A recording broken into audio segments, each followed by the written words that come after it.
សូមជម្រាបសួរពុកម៉ែបងប្អូនទាំងអស់គ្នាថ្ងៃនេះខ្ញុំសូមលើកយករឿងព្រេងនិទានដែលដកស្រង់ចេញពីសៀវភៅប្រជុំរឿងព្រេងខ្មែរដែលមានចំណងជើងថាបុរសឆោត4នាក់កាលពីព្រេងនានាយមានបុរសឆោត4នាក់ព្រមព្រៀងគ្នាដើររឿនក្តីលក់ដើរបន្តិចទៅចាប់បានអណ្ដោយ5បុរសទាំង4នាក់នោះក៏យកអណ្ដោយនោះមកចែកគ្នាដោយចែកទៅចែកមកនៅសល់អណ្ដោយ1មនុស្សទាំងអស់នោះមិនសុខចិត្តតែរៀងខ្លួនក៏ចែកគ្នាម្ដងទៀតចែកទៅចែកមកសល់អណ្ដោយ1ដដែលមិនដឹងគិតធ្វើដូចម្ដេចបុរសទាំង4នាក់នោះតល់គំនិតក៏អង្គុយមើលមុខគ្នាធ្វើភ្នែកលេងឡង់ក្នុងវេលានោះមានបុរសម្នាក់ទៀតដើរទៅកាន់ទីនោះប្រទះនឹងមនុស្សទាំង4នាក់នោះក៏ឈរមើលគេចែកអណ្ដោយគ្នាហើយបុរសម្នាក់នោះឃើញឆោតដូច្នោះក៏សើចហើយនិយាយនឹងបុរស4នាក់នោះមើលទៅញាក់ដូចជាមិនសូវប្រសពសោះបុរស4នាក់គ្រាន់តែឮសម្ដីប៉ុណ្ណោះក៏និយាយថាអោលោកបើលុះចែកអាណិតមកចែកឲ្យយើងបន្តិចបុរសម្នាក់នោះលីដូច្នោះក៏ដើរចូលអង្គុយចិត្តចាប់អណ្ដោយប៉ាមនោះមកហើយរើសមើលអណ្ដោយណាដែលធំជាងគេយកមកទ្របអង្គុយនៅសល់អណ្ដោយ4ចែកឲ្យបុរស4នាក់នោះមួយម្នាក់បុរស4នាក់ក៏សុកចិត្តរៀងខ្លួនហើយទាំងអស់គ្នាសួរគេនោះថាអ្នកមើលទៅអ្នកប្រហែលជាចែកក្តីក៏បុរសនោះឆ្លើយថាខ្ញុំចេះបុរសទាំង4នាក់ក៏តបទៅវិញថាអូបើអ្នកចេះក្តីសូមមេត្តាប្រាប់យើងផងបុរសម្នាក់នោះឆ្លើយថាបើអ្នកចូលចិត្តឲ្យខ្ញុំប្រាប់ត្រូវអ្នកទន្ទិញតាមខ្ញុំបុរស4នាក់ឆ្លើយថាបាទហើយបុរសនោះប្រាប់ឲ្យអ្នកទាំង4នោះឲ្យទន្ទិញរៀងខ្លួនគឺប្រាប់បុរសទី1ថាទំពុកវាទៅទើបភ្នៅវាជ្រុះបុរសទី2ថាមានប្រឡាយទើបទឹកវាហូរបុរសទី3ថាមានសម្រាមទើបឆ្កែវាជុះបុរសទី4ថាមែនទើបគេថាបុរស4នាក់ក៏ទន្ទិញពាក្យនេះចេះចាំគ្រប់គ្នាទៅហើយបុរស4នាក់នោះនាំគ្នាទៅឆ្ងាយទៅបានដល់ភូមិមួយនឹងរកផ្ទះសម្បែងសំណាក់ក៏គ្មានលក់បន្តិចទៅបានប្រទះនឹងយាយចាស់មេម៉ាយម្នាក់ក៏និយាយសុំផ្ទះយាយចាស់នោះសំណាក់គាត់ក៏ព្រមឲ្យហើយបុរសនោះនាំគ្នាទាំង4នាក់សំណាក់នៅផ្ទះយាយនោះទៅយប់នោះអ្នកទាំង4ក៏នាំគ្នាទន្ទិញពាក្យក្តីដែលបុរសម្នាក់នោះប្រាប់ទន្ទិញមិនឈប់ឈរទន្ទិញមិនឈប់ឈរទាល់តែភ្លឺយាយចាស់ខឹងណាស់ព្រឹកឡើងក៏ទិបដឹងមានស្រុក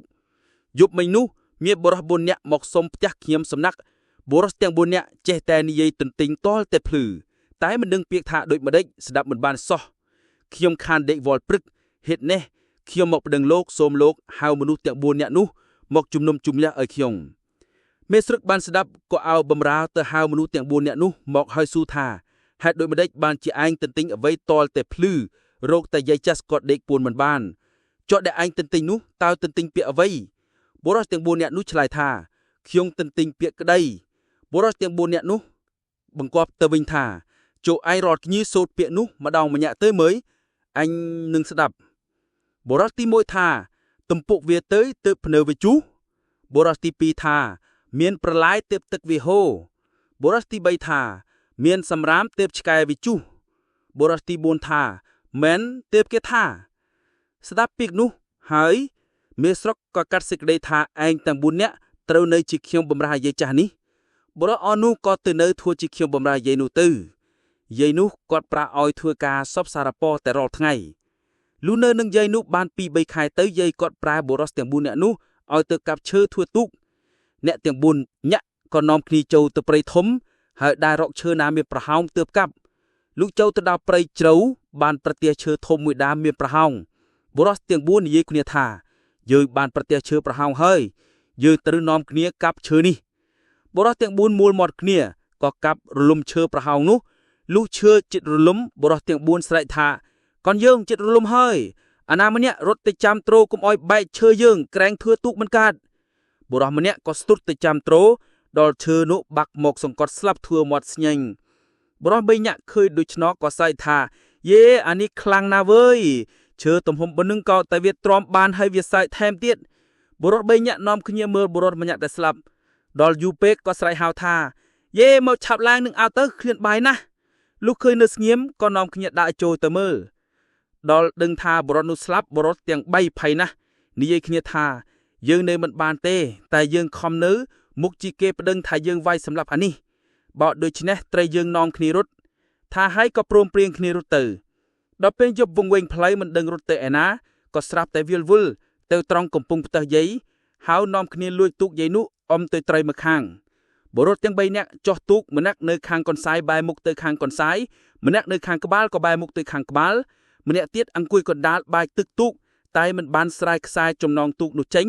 ចេះតែនាំគ្នាអមមួយយប់តលតែភ្លឺលុះភ្លឺស្រាងឡើងយាយចាចោះដងទឹកប្រទះបរោះ3នាក់ហើយស្រែកថាយេអានេះរត់ទៅណាបរោះ3នាក់ក៏លេខមើលយាយចាស់ជាចៅវាយខ្លួនក៏ទាល់ប្រាជ្ញាមិនដឹងបើលុតទៅណាក៏ទៅនៅបំរើយាយចាស់វិញដដែលទៅសូមអរគុណសម្រាប់ការតាមស្ដាប់តាំងពីដើមរហូតដល់ចប់សូមជូនពរសំណាងល្អសុខភាពល្អទាំងអស់គ្នា